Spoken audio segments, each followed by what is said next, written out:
Okay. A little over a year ago, I was able to interview Danilo Morales, a tremendous campaign advisor, right?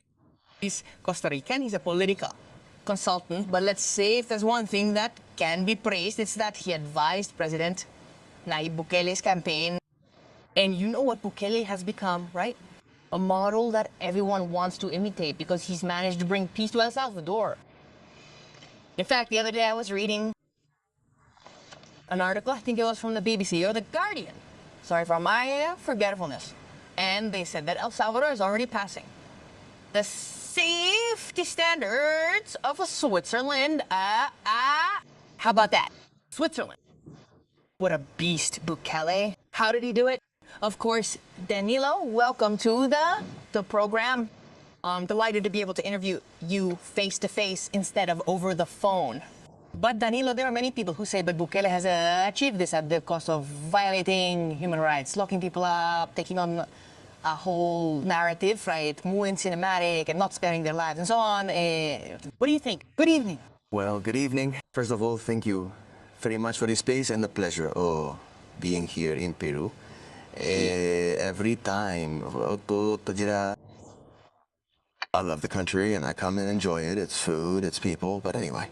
And now you are at a EDIRCOM convention, right? With political advisors. Very good. Yes. Coincidentally, I was reviewing almost a year ago this interview that was published where practically 90% of what we talked about there happened there. So I told you that the president had a very difficult time, that I thought it would be difficult for her to finish her term, right?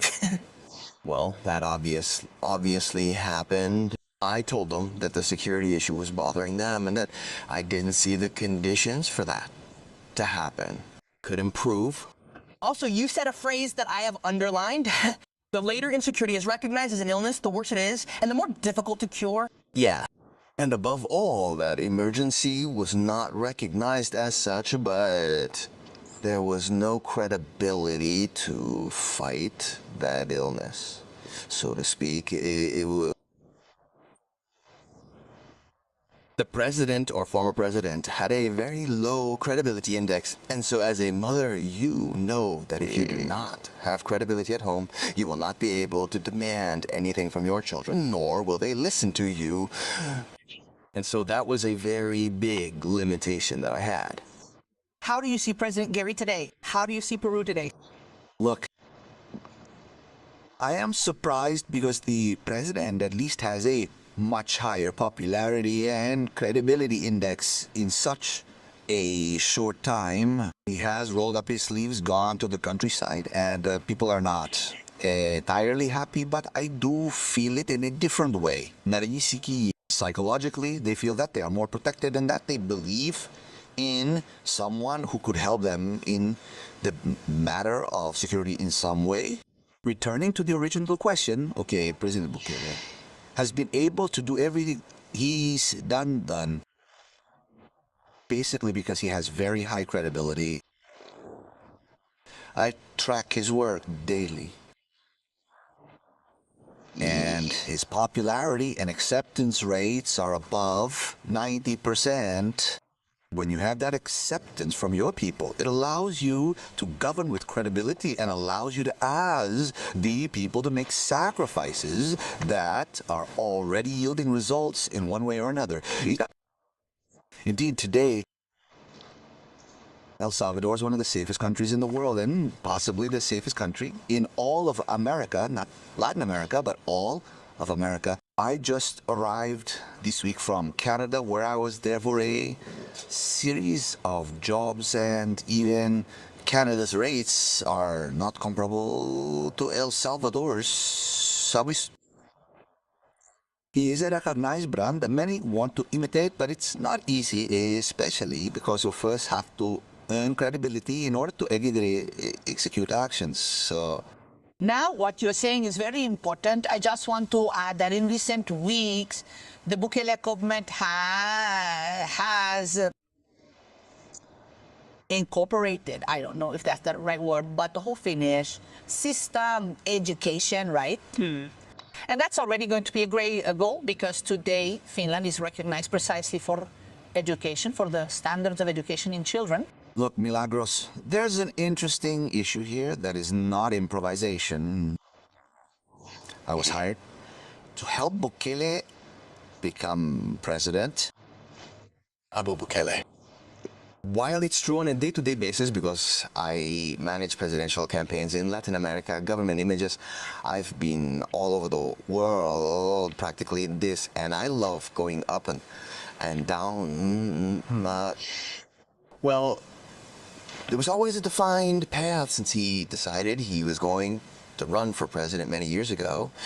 I started working with him when he was 18 years old, and from that moment on, he told me, let's start working because I want to be president of El Salvador.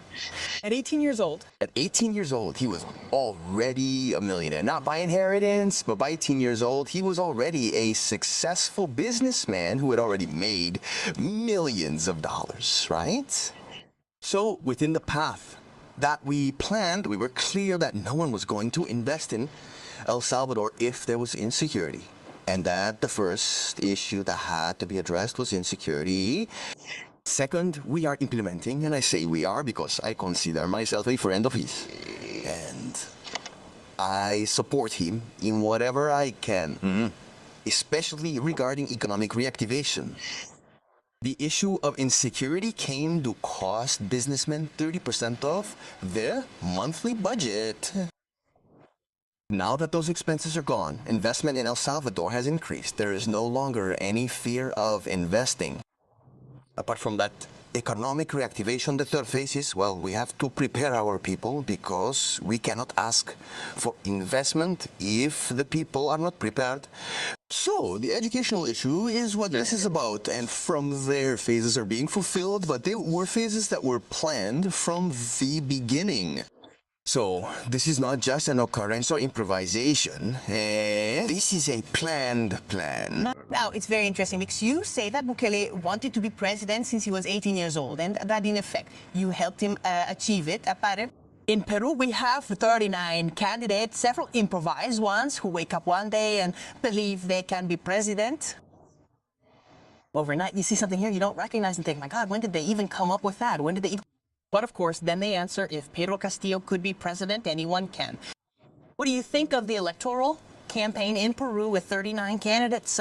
We don't really know how many. By Sunday, we'll have everything more clearly defined.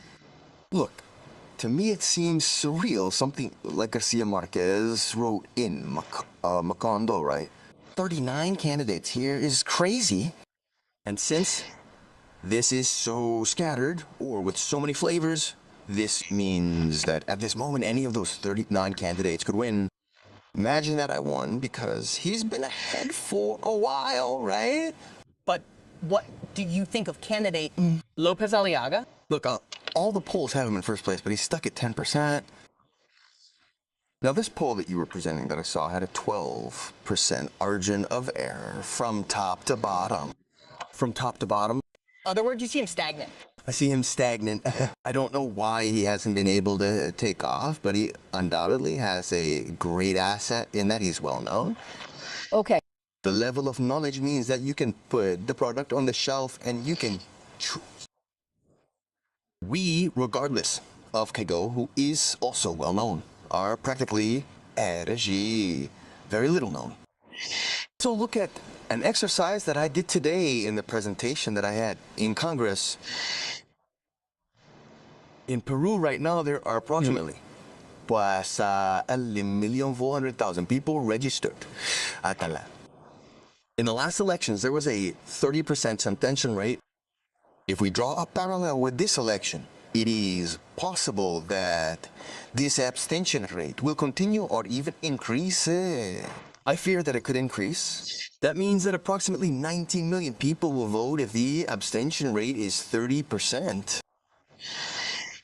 The calculations that I have made are that for a candidate to be sure of making it to the second round, a minimum of 14% is needed to make it to the second round.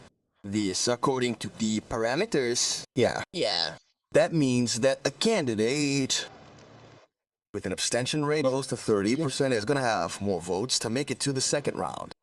or minus 2 million of the votes. That's what he has to have. I mean, it's nothing out of 27 million registered voters. Nothing. But even more interesting, if between now and the end of January, our candidate gets 4%, it means that 4% it's already outside the margin of error, and that 4% puts him in the fight. But do you know how much 4% means according to the registered voters, and with an abstention rate of 30%? It means that he has to have 785,000 people supporting him throughout Peru. Nothing. That's why everyone thinks that they can win. 785,000 people right now to be in the game. Anyone who is outside that 4% is unlikely to be able to climb. Very good. Danilo, he beat me to it. Just yes or no. Are you advising anyone in Peru? No. Someone is calling you out. Yes, there are. Several people. But one of them is clearly standing out for you in a second. No. I don't have enough knowledge to say that. Well, it's not being set yet. Suddenly someone hires Danilo and manages to get him to the palace, but super insane. We're gonna call him back. Hopefully he'll come back to Peru. He's always been in EDIRCOM, and that's as far as we've come. Danilo, thank you very much for your time. I don't have time for more. Sorndijk is coming to the program Against the Current.